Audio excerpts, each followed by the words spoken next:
ഒരു 40,000-ഓളം കുട്ടികളാണ് സാധാരണ CSEBക്ക് എപ്പോഴും അപേക്ഷ കൊടുക്കുക. പക്ഷേ നമുക്ക് അപ്പെക്സ് LD പോലുള്ള അല്ലെങ്കിൽ JCA പോലുള്ള PSC പരീക്ഷ വരുമ്പോഴത്തേക്ക് അതൊരു 50,000 60,000 വർദ്ധിക്കണം. ഇപ്പോൾ കുറേ പേര് CSEB നിൽക്കുന്ന ആൾക്കാരുണ്ട്, കുറേ പേര് PSC മാത്രം നോക്കുന്ന കുട്ടികളുണ്ട്.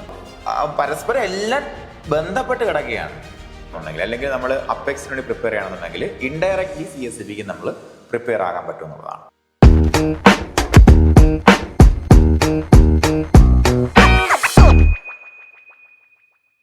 ഹായ്, എല്ലാവർക്കും നമസ്കാരം. അപ്പൊ നമ്മുടെ അപ്പെക്സ് LDയുടെ നോട്ടിഫിക്കേഷൻസ് വരാൻ പോവുകയാണ് അല്ലെ? അപ്പൊ അതുമായിട്ട് ബന്ധപ്പെട്ട ഒരുപാട് സംശയങ്ങൾക്ക് നമുക്കുണ്ട്. അതെ, ഒരുപാട് കോളുകൾ വരുന്നുണ്ട്. ഏജിന്റെ ഇതിലും സിലബസിനെ ബേസ് ചെയ്തിട്ടൊക്കെ ഒരുപാട് സംശയങ്ങൾ വരുന്നുണ്ട്. അപ്പം അതിന്റെ എല്ലാം ഉത്തരങ്ങളുമായിട്ട് നമ്മുടെ ശ്യാം സാർ കൂടെ ഉണ്ട്. സർ, എപ്പോഴും ഉള്ള കുട്ടികളുടെ പലരുടെയും ഡൗട്ടാണ് CSEBയും പിന്നെ ഇപ്പൊ അപ്പെക്സ് LD വന്നിട്ടുണ്ട് PSCയുടെ ഭാഗമായിട്ട്. അതുമായിട്ട് ബന്ധപ്പെട്ട് ഒരുപാട് സംശയമുണ്ട്. ഏതിൽ കോൺസെൻട്രേറ്റ് ചെയ്യണം സാർ, അത് കുട്ടികൾക്ക് ഒരു മറുപടി കൊടുക്കണം. ഓക്കെ, അപ്പം ഒരുപാട് പേര് ക്വസ്റ്റ്യൻ ചോദിക്കുന്നുണ്ട്. നമുക്കിപ്പോൾ വെബിനാറിലൊക്കെ ഒത്തിരി പേര് ചോദിക്കുന്നുണ്ട് ഏതിലാണ് ചെയ്യേണ്ടത്. ഞാനിപ്പോൾ CSEB വിട്ടിട്ട് അപ്പെക്സ് LD പോകണോ, അതോ ഇനി അപ്പെക്സ് LD. അപ്പോൾ കുറേ പേര് CSEB നിൽക്കുന്ന ആൾക്കാരുണ്ട്, കുറേ പേര് PSC മാത്രം നോക്കുന്ന കുട്ടികളുണ്ട്. കാര്യം നമുക്ക് കുട്ടികൾ പരീക്ഷ എഴുതുന്ന കുട്ടികളുടെ എണ്ണം നോക്കുന്ന മുന്നേ അറിയാൻ പറ്റും. ഒരു 40,000-ഓളം കുട്ടികളാണ് സാധാരണ CSEBക്ക് എപ്പോഴും അപേക്ഷ കൊടുക്കുക.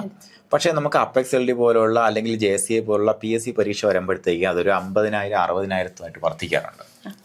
അപ്പോൾ അതായത് PSC വഴിയുള്ളൊരു ജോബ് മതി, എനിക്ക് ബാങ്കിങ് മേഖല വേണ്ട, അല്ലെങ്കിൽ ഡയറക്റ്റ് ബാങ്കിൽ എനിക്ക് ജോലി വേണ്ട എന്ന് ആഗ്രഹമുള്ള ആൾക്കാരുണ്ടായിരിക്കും. അപ്പോൾ അങ്ങനെ കുറേ കാറ്റഗറി ഓഫ് ആൾക്കാരുണ്ട്. അപ്പോൾ എനിക്ക് ഈ CSEBയിൽ ഏറ്റവും ടോപ്പിലായി നിൽക്കുന്ന ആൾക്കാർ, അതായത് ഒരു നമ്മൾ ആവേശം ബാച്ചോ അല്ലെങ്കിൽ നമ്മുടെ അല്ലേ ഏറ്റവും ടോപ്പിലുള്ള സിഗ്നേച്ചർ ബാച്ചൊക്കെ ആണെന്നുണ്ടെങ്കിൽ അങ്ങനെയുള്ള ബാച്ചുകൾ നിൽക്കുന്ന സംബന്ധിച്ച് പിള്ളേർ ഒരു ഉന്തു മതി ജോലി കിട്ടാനായിട്ട്. അപ്പോൾ അവരെ സംബന്ധിച്ച് രണ്ട് കാര്യം, നിങ്ങൾക്ക് വേണമെന്നുണ്ടെങ്കിൽ അതും അതിനോടൊപ്പം അപ്പെക്സും കൊണ്ടുപോകാം. എന്നാൽ കൂടിയും നിങ്ങൾ CSEB ഉപേക്ഷിക്കരുത് അല്ലേ.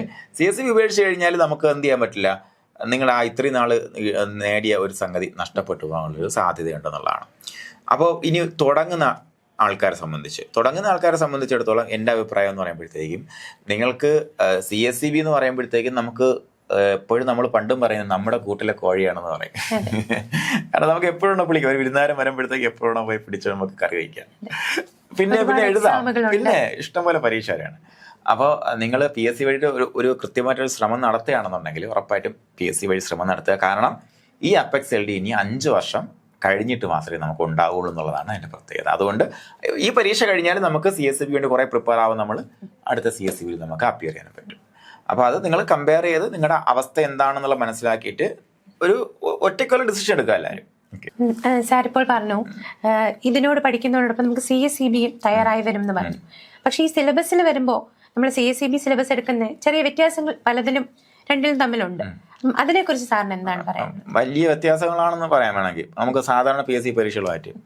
പക്ഷെ നമുക്ക് ഈ അപ്പെക്സ് LDയുടെ സിലബസ് എന്ന് പറയുമ്പോഴത്തേക്കും 2023 അവസാനം നമുക്ക് അപ്പെക്സ് LD നടക്കുന്നത്.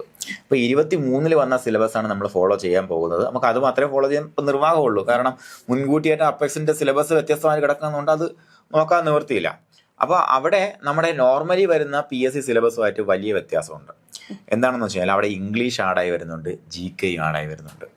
CSEBക്കുള്ള അത്രയും GK ഇല്ല, എന്നാൽ ഇംഗ്ലീഷ് നമുക്ക് CSEBയെ സംബന്ധിച്ച് വളരെ വലിയൊരു പ്ലസ് പോയിന്റാണ്. 10 മാർക്കിൻ്റെ മേഖല നമുക്കിവിടെ പഠിക്കുന്നു എന്നുള്ളത് ഒരു ഗുണമാണ്. പിന്നെ നമുക്ക് കോർപ്പറേഷനും കോർപ്പറേറ്റ് ലോയും നമുക്ക് സിലബസിൽ സെയിം ആയിട്ട് വരുന്നു എന്നുള്ളവർ മനസ്സിലാക്കുക. അപ്പോൾ കോർപ്പറേഷനായി കോർപ്പറേറ്റ് ലോ ആയി IT നമുക്ക് എന്തായാലും കേരള ബാങ്കിനും അതുപോലെ JCAക്ക് യൂസ്ഫുൾ ആവുന്ന തരത്തിലാണ്. അപ്പോൾ പരസ്പരം എല്ലാം ബന്ധപ്പെട്ട് കിടക്കുകയാണ് എന്നുള്ളതാണ്. അപ്പോൾ അതുകൊണ്ട് തന്നെ നിങ്ങൾക്ക് എന്ത് ചെയ്യാൻ പറ്റും, ബിഗിനർ എന്ന നിലയ്ക്ക് നിങ്ങൾക്ക് നമ്മുടെ ഈ ഒരു കോഴ്സ് എടുത്ത് പഠിക്കുകയാണെന്നുണ്ടെങ്കിൽ, അല്ലെങ്കിൽ നമ്മൾ അപ്പെക്സിന് വേണ്ടി പ്രിപ്പയർ ചെയ്യണമെന്നുണ്ടെങ്കിൽ ഇൻഡയറക്ട്ലി CSEBക്ക് നമ്മൾ പ്രിപ്പയർ ആകാൻ പറ്റും എന്നുള്ളതാണ്. ശരി, ഇപ്പം അപ്പെക്സ് LDയുടെ നോട്ടിഫിക്കേഷൻ ഉടനെ വരുന്നു. പക്ഷേ കൂടുതലും കുട്ടികൾ ഫോക്കസ് ചെയ്യുന്നത് JCA, കേരള ബാങ്ക് പോലെയുള്ള എക്സാമുകൾക്കാണ്. അപ്പം അവരുടെ ഭാഗത്തു നിന്ന് ചോദ്യം വരുന്നുണ്ട്, അപ്പെക്സ് LD വരും, ഉടനെ വരും, അതെന്താണ് വരുന്നത്, അതിലേക്ക് എങ്ങനെയാണ് കൂടുതൽ ഫോക്കസ് ചെയ്യേണ്ടത്? ചോദ്യം മാത്രമല്ല, നമുക്കിപ്പോ എനിക്കൊന്ന് ബാച്ച് തുടങ്ങാത്തതിന്റെ നിർബന്ധം കൂടെ ഉണ്ട്. ബാച്ച് തുടങ്ങുന്നില്ലേ ഒരുപാട് കോളുകൾ വരുന്നുണ്ട്, പ്രത്യേകിച്ച് കേരള ബാങ്ക് ജൂനിയർ കോർപ്പറേറ്റ് ഇൻസ്പെക്ടറും. അപ്പം അവരുടെ അടുത്ത് നമുക്ക് പറയാനുള്ള കാര്യം എന്ന് പറയുമ്പോൾ ഏറ്റവും ഇമ്പോർട്ടൻ്റ് ആയിട്ട് നിങ്ങൾ ശ്രദ്ധിക്കേണ്ടത്, ഈ ഒരു പരീക്ഷ വിളിച്ച കാലയളവാണ്. നോർമലി നമുക്കൊരു 4 അല്ലെങ്കിൽ 5 വർഷം കഴിയുമ്പോഴത്തേക്കാണ് PSCയുടെ അടുത്ത നോട്ടിഫിക്കേഷൻ വരിക. കഴിഞ്ഞ പോഡ്കാസ്റ്റിൽ നമ്മൾ ഈ കാര്യം ഒന്ന് മെൻഷൻ ചെയ്തിട്ടുണ്ടായിരുന്നു. അപ്പോൾ അതിനകത്ത് നമ്മൾ പറഞ്ഞത് ചില സ്ഥലങ്ങളിലൊക്കെ ചില ആൾക്കാർ അതിനുവേണ്ടി പ്രിപ്പറേഷൻ തുടങ്ങിയിട്ടുമുണ്ട്. അത് പലപ്പോഴും അറിവില്ലായ്മ കൊണ്ടൊക്കെ ആയിരിക്കണം. എന്തായാലും നിങ്ങൾ അതിനകത്ത് ചൂഷിതരാവാതിരിക്കുക. നിങ്ങളെ സംബന്ധിച്ച് ഇപ്പോൾ നമ്മൾ നേരത്തെ പറഞ്ഞു, നിങ്ങൾ ഈ ഒരു പരീക്ഷയ്ക്ക് പ്രിപ്പയർ ചെയ്യുന്നതിലൂടെ CSEBക്കും ഒരുവിധം തയ്യാറാകുമെന്ന് പറഞ്ഞു. പക്ഷേ മനസ്സിലാക്കേണ്ടത് PSCയുടെ ക്വസ്റ്റ്യൻ ഉണ്ടാക്കുന്ന ഒരാൾക്കാർ അല്ലെങ്കിൽ PSCയുടെ ക്വസ്റ്റ്യൻ പാറ്റേൺ എന്ന് പറയുമ്പോഴത്തേക്ക് എപ്പോഴും CSE വെരി ഡിഫറൻ്റ് ആണ്.